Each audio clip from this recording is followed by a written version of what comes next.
तो आज का विषय है उपवास से क्या फायदा है। एक बिजनेसमैन बिजनेस करते हैं तो फायदा के लिए करते हैं, घाटा के लिए करते हैं। बच्चा पढ़ने वाला फायदा के लिए पढ़ रहा है, घाटा के लिए पढ़ रहा है। क्यों? जब आप फायदा चाहते हैं तो आप ये जान लीजिए कि उपवास करना भी एक फायदामंद की चीज है। उपवास एक अच्छी औषधि है। औषधि मतलब समझते हैं क्या? दवाई है, इस बात को याद रखना। मसालेदार हम लोग सब्जी को खाते हैं, एक साल मसालेदार सब्जी खाया। किसी के घर में बिना मसाला वाला सब्जी बनता है क्या? मसालेदार सब्जी एक साल खाए तो कम से कम कोई शरीर में गड़बड़ी नहीं होना है, आपका जीवन तंदुरुस्त होना है, आपका शुगर का लेवल नॉर्मल रहना है, आपका गठिया का बीमारी नहीं होना है, चंगा भला रहना है। हालेलुया। तो क्या करना पड़ेगा? उपवास करना पड़ेगा। हालेलुया। जब उपवास करेंगे आपका हड्डी सामर्थ्य से क्या हो जाएगा? भर जाएगा। जब परमेश्वर का सुन रहे थे, पढ़ रहे थे, तो ये हमने देखा है। क्या देखा? कि भाई हमने गिरा, गाड़ी इतना गिर गया हम दोनों पति पत्नी के ऊपर, लेकिन उपवास का फायदा ये हुआ कि हड्डी पर कोई दिक्कत परेशानी नहीं। विटामिन का कमी नहीं होना है तो उपवास जरूरी है। बाइबल बताता है, कारण आपका खून का भी फिल्टराइज होता है। खून का भी क्या होता है? फिल्टराइज होता है। इसलिए इस बात को जानना चाहिए। दूसरा है, उपवास एक प्राचीन काल की सभ्यता है। प्राचीन काल की सभ्यता है।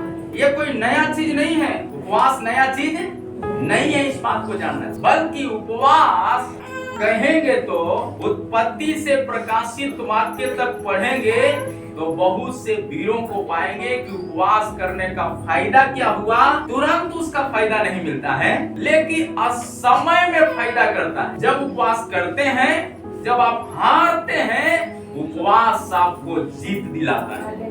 बोलो प्रभु यीशु मसीह की विजय दिलाता है। इस बात को जानना। अगली बात क्या कहता है? इतना ही नहीं, बल्कि उपवास हमें शुद्धिकरण करता है। उपवास क्या करता है? शुद्धिकरण। हमारा खून का शुद्धिकरण, हमारा शरीर का शुद्धिकरण, हमारा विश्वास का शुद्धिकरण, हमारा प्रार्थना जीवन का शुद्धिकरण, और क्या है? लेन देन का शुद्धिकरण, वचन पढ़ने का शुद्धिकरण, वचन सुनने का शुद्धिकरण, सब तरह का शुद्धिकरण। सब तरह का शुद्धिकरण। क्या सुनना है, क्या नहीं सुनना है, परमेश्वर परखने की आत्मा देता है। हालेलुया। शुद्धिकरण क्यों जरूरी है? एक अच्छा जीवन में शुद्धिकरण हो जाएगा तो बीमार मुक्त व्यक्ति हो जाएगा। बीमार मुक्त व्यक्ति। यही कारण है हमारा बीच में बेटी पूजा प्रभु के पास गई, उसने अपना सेवा किया। कैंसर के बावजूद भी जब 21 दिन का उपवास प्रार्थना, जो पहली बार हमारा पटना में बापू सभागार में जो मीटिंग हुआ, उसमें जब 21 दिन का उपवास में रहा तो उन्होंने जाना हमारा ब्रदर उपवास में है। वो बहन भी क्या किया? वो उस उपवास में शामिल रहा और वो पर क्या किया? दवाई से जो काम नहीं हुआ, परमेश्वर उपवास के द्वारा उसकी लंबी उम्र दिया। अच्छा से जितना दिन जिया उतना दिन अच्छा और खुशी से जिया। उछल के क्रिसमस में क्या दिया था? गवाही दिया, चल के दिखाया। हालेलुया। जो डॉक्टर बताया हड्डी ऑपरेशन हो गया है, सीढ़ी नहीं चढ़ सकते, लेकिन उन्होंने बताया सीढ़ी उछल के चढ़ते हैं। हालेलुया। परमेश्वर का वचन कहता है योएल का पुस्तक में, जब आप पढ़ेंगे 2 अध्याय का 12 आयत में, तो भी यहोवा की यह वाणी है, अभी भी समय है, सुनो।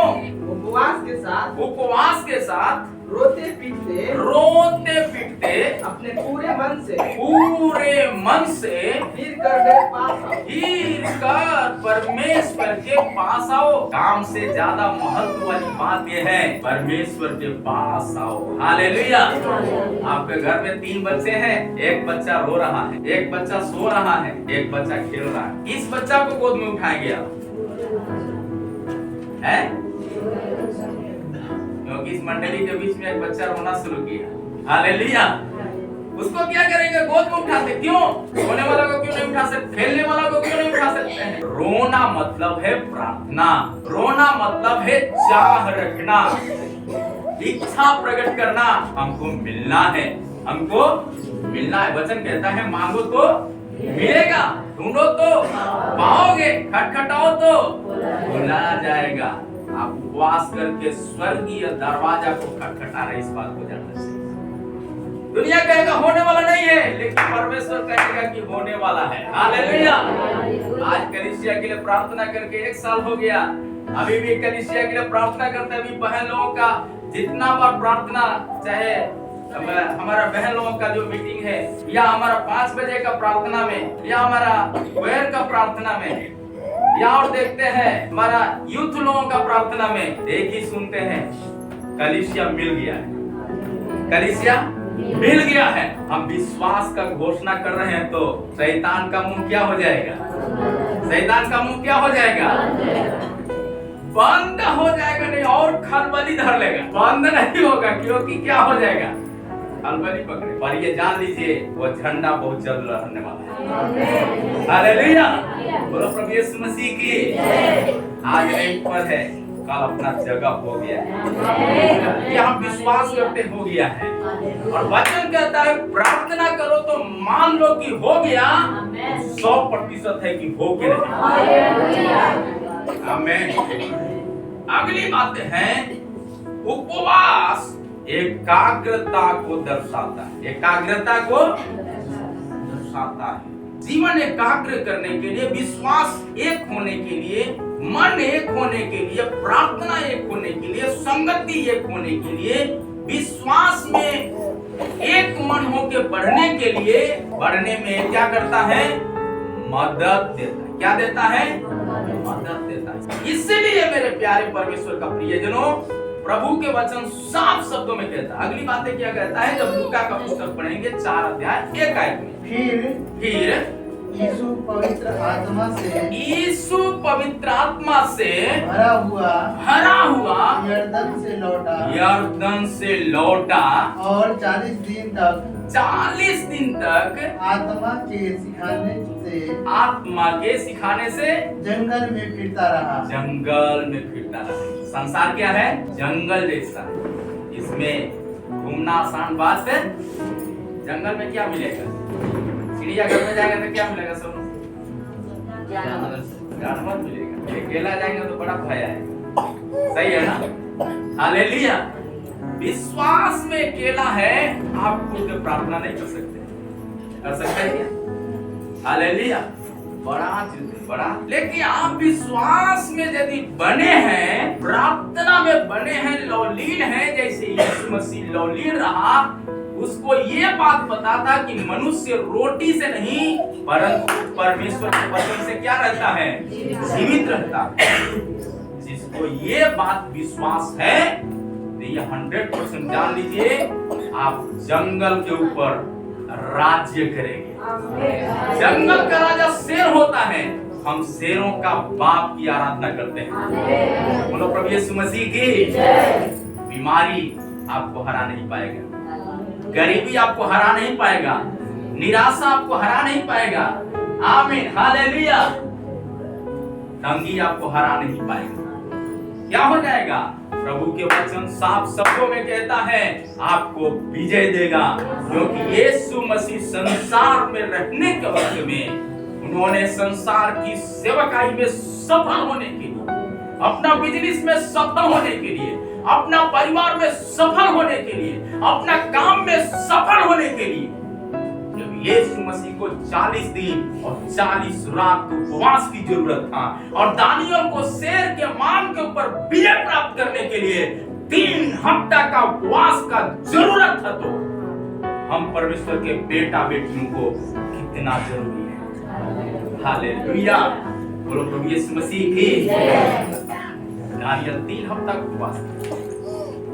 जब हम उसमें पढ़ते हैं दानियल का पुस्तक 10वां अध्याय 2 से 3 आयत तक में, तो वहां पर लिखा 3 हफ्ता का उपवास। हम लोगों का कितना हफ्ता का उपवास चल रहा है? 3 हफ्ता। जब 3 हफ्ता का उपवास से हमारा बड़ा भाई पास्टर दानियल जब विजय प्राप्त किया है, तो हम छोटा भाई परिवार हम क्यों ना विजय प्राप्त करेंगे। हालेलुया। बोलो प्रभु यीशु मसीह की। क्या आप चाहते हैं विजय प्राप्त करना?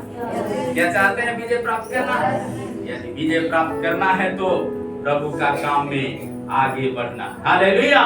अगली बात लिखा है, उपवास गहरा संबंध को पिता के साथ स्थापित करता है। क्या करता है? पिता के साथ स्थापित करता है। पारिवारिक जब शादी होते हैं, मसीह शादियों में खास तौर से जब जोड़ा जाता है हाथ को, तो जब तक मृत्यु अलग न करे तब तक हम अलग न हो। जो प्रभु को ग्रहण करते हैं वो ये विश्वास करते हैं कि जब तक प्रभु ना आए तब तक हम विश्वास में बने रहेंगे। हालेलुया। जो ये वाचा बांध कर जो प्रभु के साथ जीवन बिताते हैं वो इस दुनिया में भी आशीष है, दुनिया में भी आशीष होगा।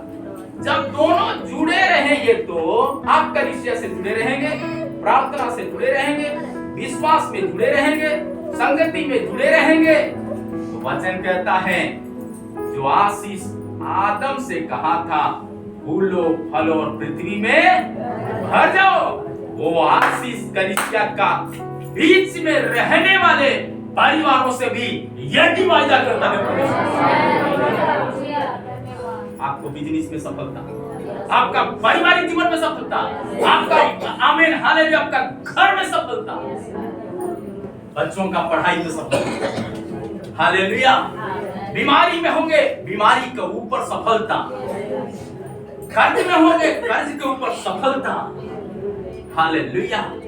कष्ट के ऊपर सफलता कब मिल जाएगा? जब आप परमेश्वर के साथ रहेंगे। परमेश्वर का साथ रहने वाला व्यक्ति क्या करेगा? निरंतर कलीसिया के साथ बने रहेगा। हालेलुया।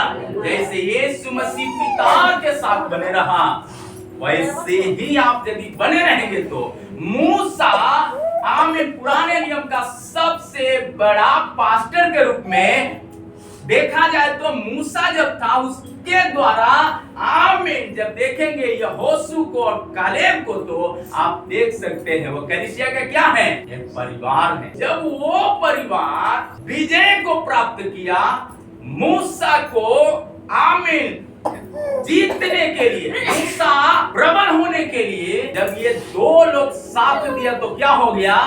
आप इस बात को जानना चाहिए, जितने को छुड़ाया वो सब लोग छुटकारा तो पाया, लेकिन क्या हो गया? बीच में घूमने लगा, बीच में दाएं बाएं घूमने लगा। यहोशू से परमेश्वर कहता है, यहोशू से ये बात कहता है, जीवन भर में तेरे साथ रहूंगा, पर ना तो तू दाहिने मुड़ना, ना तो तू बाएं मुड़ना, जीवन भर साथ रहूंगा। तब तू जहां जहां जाएगा, 8 में लिखा है यहोशू 1:8 में, तेरा सब काम क्या होगा? सफल हो जाएगा। हालेलुया।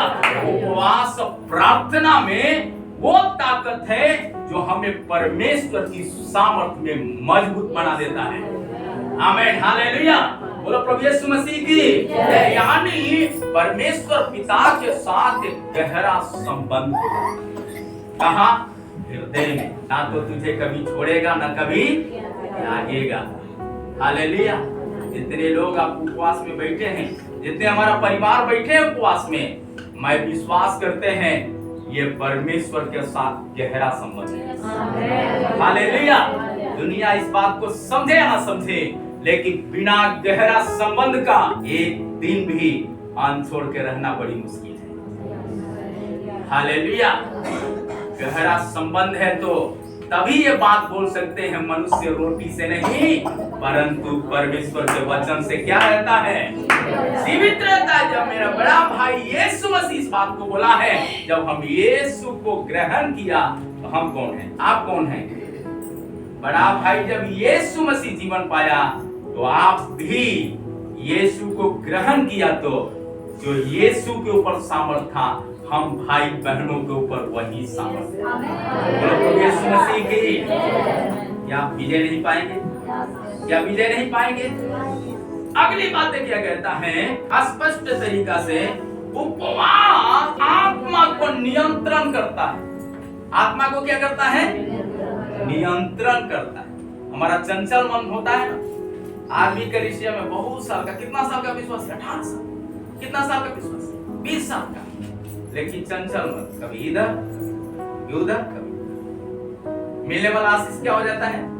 6 महीना दौड़ दौड़ के कलीसिया गए, दौड़ दौड़ के बचल पड़े, दौड़ दौड़ के बच्चे क्या है, उपवास किए। कहाँ कुछ, अरे उपवास करने के बाद आप इस बात को इंतजार करिए, 12 महीना तक इंतजार करिए, आपका जिंदगी में एक बड़ी सामर्थ हो जाएगा।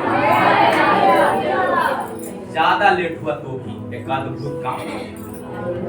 किसान खेती करता है तो 6 महीना इंतजार करता है, और 12 महीना का क्या होता है, साल होता है। यदि उपवास किया तो 1 साल पूरा होते होते एक अच्छा गवाही को हम सुनेंगे। Hallelujah, good news. 12 साल लगेगा, बहुत लंबा साल। आपका विश्वास कमजोर विश्वास में भी यदि आप प्रभु के चरणों में बैठे हैं, आपका विश्वास तगड़ा होगा, उस कमजोर विश्वास को भी मजबूत गढ़ बनाएगा, और 12 साल से 13 साल नहीं होगा, उससे पहले की आपको अपनी महिमा के लिए खड़ा करेगा। हमें महिमा के लिए परमेश्वर खड़ा करेगा। हालेलुया, बोलो प्रभु यीशु मसीह की। क्या आप चाहते हो महिमा का काम प्रकट हो जाए? महिमा का काम प्रकट हो जाए। पहला कुरिन्थियों का पुस्तक 9 अध्याय 27 आयत में बात है। परंतु मैं अपने देह को मारता कुटता और वश में लाता हूँ, ऐसा न हो कि औरों को प्रचार करके मैं आप ही इसी रीति से निकम्मा ठहरूं। क्या ठहरूं? भाई हम लोग प्रचार करते हैं, विश्वास में है, लेकिन हम लोग भी कभी कभी सोचते हैं कि भाई निकम्मा रास्ता में तो नहीं जा रहे। हालेलुया, आईना के पास क्यों जाते हैं हम लोग? इसीलिए हमारा श्रृंगार अच्छा होने की। भूत को निकालना आसान है, और भूत निकलता है खाली जगह में घूमेगा तो कहीं न कहीं पकड़ेगा, जब खाली रहेगा तो पकड़ेगा। इसीलिए भूत को निकालना आसान बात नहीं है। पौलुस और सिलास ने भूतनी को निकाला। किसको निकाला? भूतनी को। कहाँ जाना पड़ा? बोलिए ना, बड़ा धीरे से बोल रहे हैं। कहाँ जाना पड़ा है? जेल में। भूतनी क्या कह रही है? ये तो परमेश्वर, जीवित परमेश्वर के दास है। कमाई बंद हो गया। क्या हो गया? पकड़ के गुस्सा से जेल खाना में डाल दिया। सबसे बड़ा अपराधी बन गया कौन? पौलुस और सिलास। आप जान लीजिए, यही कारण है परमेश्वर के दासों को पकड़ के कहाँ डाला जा रहा है। बड़ा गड़बड़ काम मेरे भाई, तो क्या इतना आसान बात नहीं है। हालेलुया, बोलो प्रभु यीशु मसीह की। बिना दोष के दोष लगेगा। प्रभु यीशु मसीह ने पहले कह दिया, तो मेरे पीछे चलेगा, दुख उठाने के लिए तैयार हो। हालेलुया, बोलो प्रभु यीशु मसीह की। परिवार से दुख, समाज से दुख, रिश्तेदार से दुख, सब जगह से दुख मिलेगा, लेकिन पहले से यदि ये दुख उठाते रहेंगे तो उस दुख के ऊपर क्या हो जाएंगे? विजय पाएंगे। पौलुस और सिलास जेल में क्या किया है? विजय पाया कि हार गया? विजय पाया, क्योंकि उसका काम क्या है वो जानता है। काम क्या है? जानता। पहले से उपवास, ताकत हो गई। पौलुस को मालूम कितना दिन उपवास किया? मात्र 3 दिन का उपवास किया था। वो कहा, दमिश्क रास्ते में जब यीशु मसीह से मुलाकात हो गया तो 3 दिन का उपवास किया। ना तो उन्होंने खाया, ना उन्होंने पिया। तब परमेश्वर ने हनन्याह को भेजकर क्या किया है? वहां पर परमेश्वर एक अद्भुत काम किया। परमेश्वर अद्भुत काम किया। कौन सा अद्भुत काम किया? आपको मालूम होना चाहिए। हाथ रखा और उसकी बंद आंखें क्या हो गया? खुल गया, और वो देखने लगा है। जब देखने लगा तो आपको मालूम होना चाहिए कि 3 दिन का उपवास नहीं किया होता तो शायद ये प्रार्थना में भी कहीं ना कहीं बाधा बनता। हालेलुया, लेकिन 3 दिन न खाया है न पिया है। जब खाया नहीं पिया नहीं तो परमेश्वर अपने कमजोर डरपोक दास का हाथ रखने के कारण उसकी बंद आपको क्या किया है? खोल दिया। हम और आप कमजोरी अवस्था में होंगे तो यदि हम उपवास में बैठे हैं, ये बात जान लीजिए, असंभव काम संभव में बदलेगा। असंभव काम संभव में बदलेगा। चिन्ह और चमत्कार परिवार में हो जाएंगे, घर घराने में हो जाएंगे, आमीन, सफलताएं हो जाएंगे प्रभु का वचन। यदि हम सफलता को चाहिए तो क्या करना पड़ेगा? क्या करना पड़ेगा? क्या करना पड़ेगा? उपवास करना पड़ेगा। उपवास करना पड़ेगा। मैंने कहा था गहरा संबंध। उपवास का मतलब होता है परमेश्वर के साथ गहरा संबंध। पौलुस और सिलास ने गहरा संबंध स्थापित करने से आराधना प्रार्थना दुख की हालात में भी नहीं छोड़ा, आमीन, तंगी में भी नहीं छोड़ा, तो क्या हो गया? बंदी गृह की दरवाजाएं खुल गया, सारे बंधन में पड़े हुए लोग छूट गए। हालेलुया। आप और हम उपवास करते हैं मिलकर, कलीसिया जब मिलकर उपवास करते हैं तो बंद आंखें भी लोगों का खुल जाएंगे। आमीन, हालेलुया। बंद दरवाजा की आंसी से भी क्या हो जाएगा? खुल जाएगा। वो गहरा संबंध क्या है? यूहन्ना रचित सुसमाचार का पुस्तक 15 अध्याय 4 आयत में लिखा है, परमेश्वर के साथ गहरा संबंध यदि हमारे साथ है तो होगा क्या? गहरा संबंध का मतलब क्या है? 15 अध्याय का 4 आयत में लिखा है, तुम मुझ में बने रहो। इसलिए कहता है कि पौलुस और सिलास को देखो, उन्होंने दुख में जाने से पहले क्या किया है? क्या किया है? उपवास किया। जब उसकी उपवास के द्वारा परमेश्वर जेल के दरवाजा को हिला सकता है, तो हमारा और आपका उपवास के द्वारा क्या हमारा परिवार रिश्तेदार नहीं बचेंगे? क्या हमारा दोस्त नहीं बचेंगे? क्या हमारे कलीसिया उधार नहीं पाएंगे?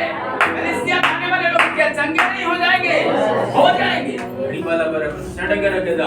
यदि होना है तो प्रभु का वचन कहता है हम उसको गहरा संबंध जीवन का स्थान, गहरा संबंध रहेगा तो हम मिलेंगे। और उस कहता है जीते रहेंगे तो फिर से मिलेंगे, मर भी गए तो ऊपर मिलेंगे। भाई ऊपर तभी मिलेंगे जब यहाँ प्रभु से मिले रहेंगे। यहाँ छूट जाएंगे तो वहाँ भी क्या हो जाएगा?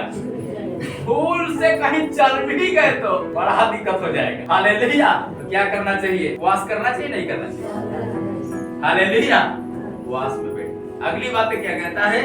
तुम मुझ में बने रहो, तुम मुझ में बने रहो और मैं तुम में जैसे डाली यदि दाखलता में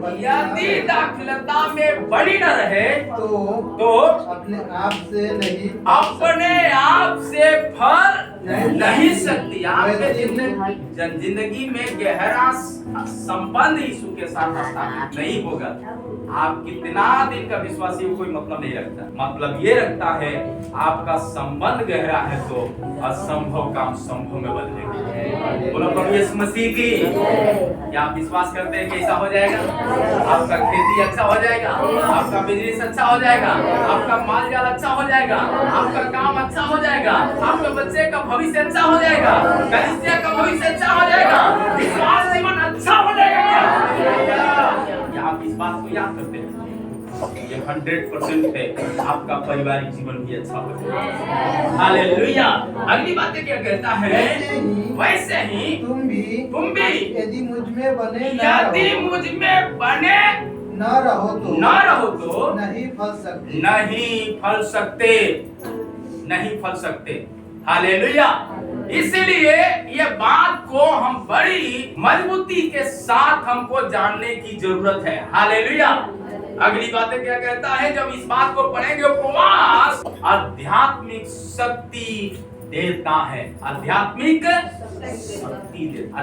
सामर्थ्य देता है। अध्यात्म कैसे? जीवन में मजबूती के साथ प्रभु के साथ जीवन बिताना। ये जीवन बिताना है तो आपको करना क्या पड़ेगा? लूका 14 अध्याय का 14 आयत में बात लिखा है, तब तुम धन्य होगा क्योंकि उनके पास मुझे तुझे बदला देने को कुछ नहीं, परंतु मुझे धर्मियों के जी उठने पर इसका प्रतिफल मिलेगा। हालेलुया। 14 का 14 में क्या बात कहता है? प्रतिफल मिलेगा कि नहीं मिलेगा? मिल जाएगा। हालेलुया।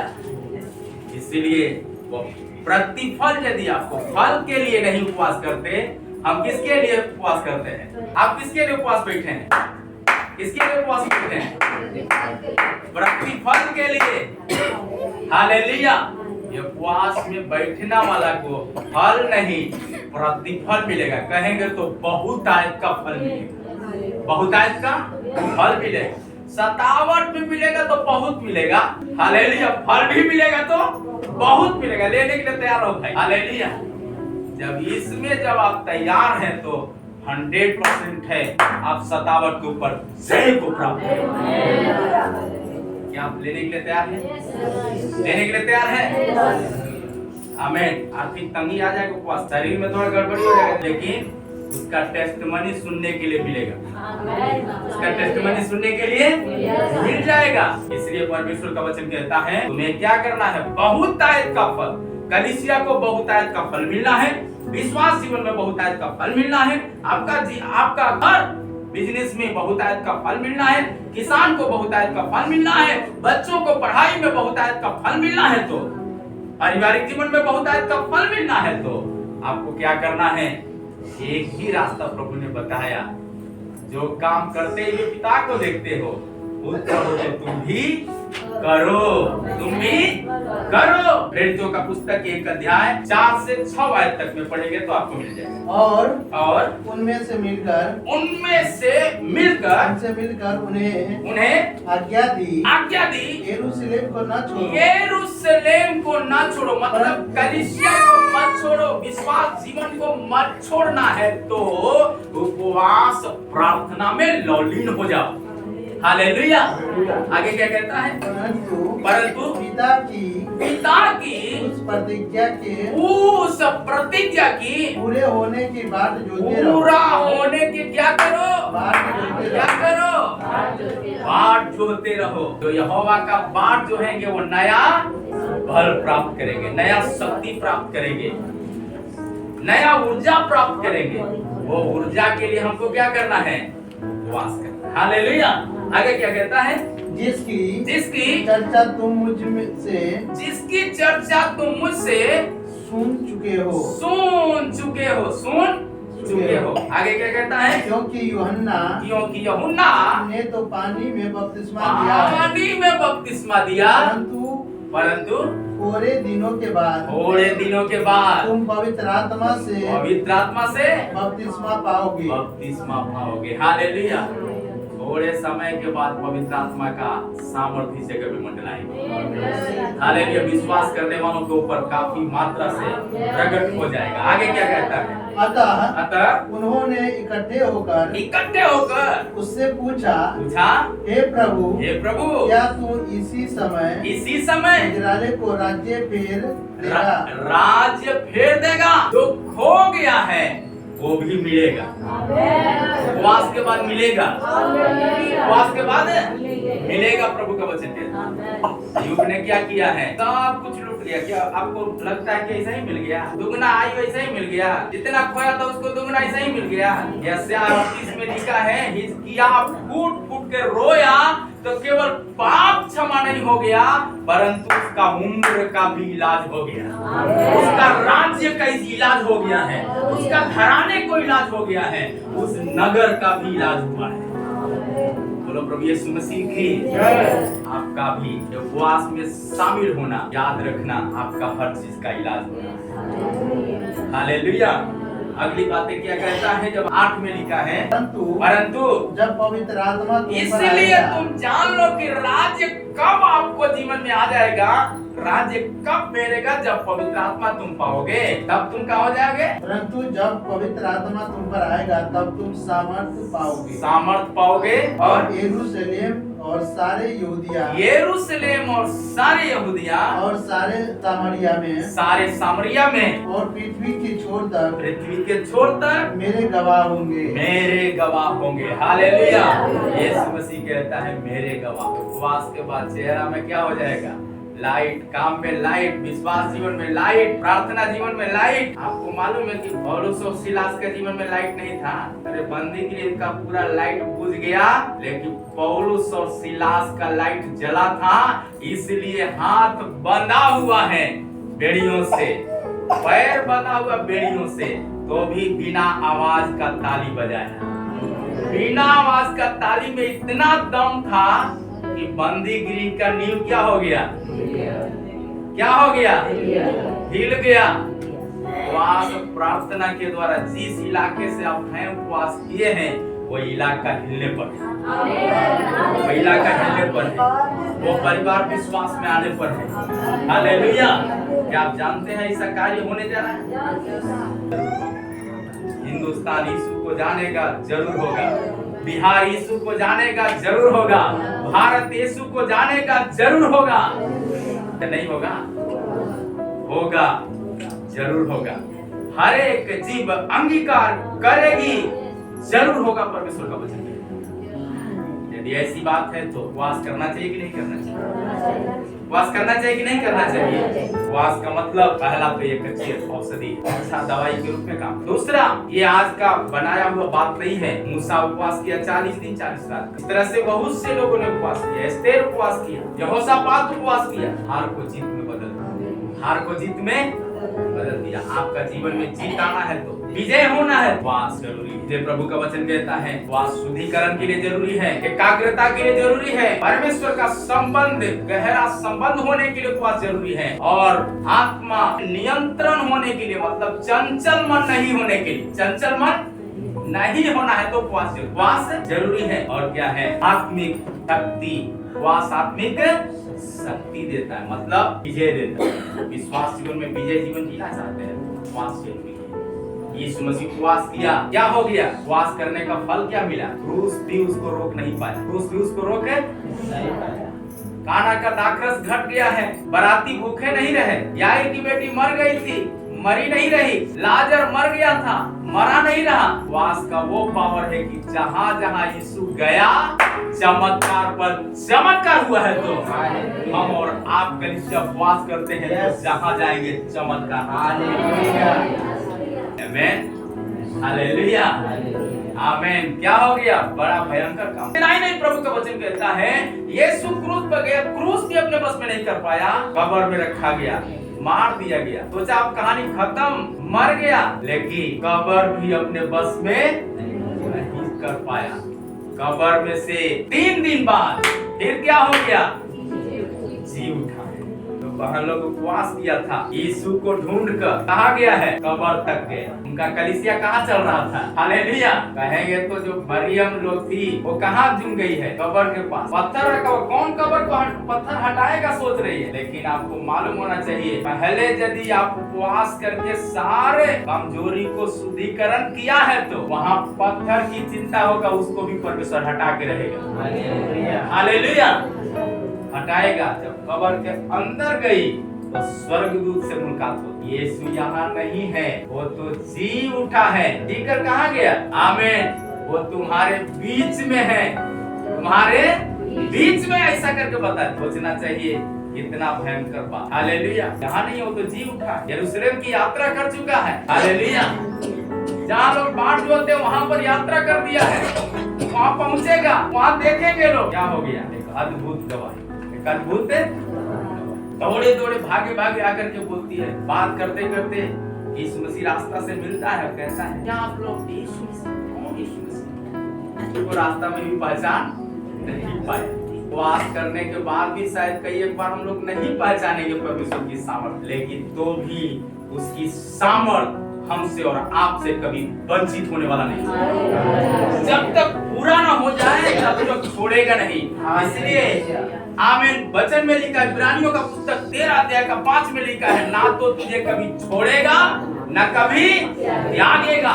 7 में लिखा, 7 या 8 में लिखा है वो बातें, जो तुम्हारे अगुए थे और जिन्होंने तुम्हें परमेश्वर का वचन सुनाया, उन्हें स्मरण रखो, उनको याद करो। किसमें? प्रार्थना में, संगति में, वचन पढ़ने में, वचन सुनाने में, उनके साथ याद करके आगे बढ़ते रहो। हालेलुया।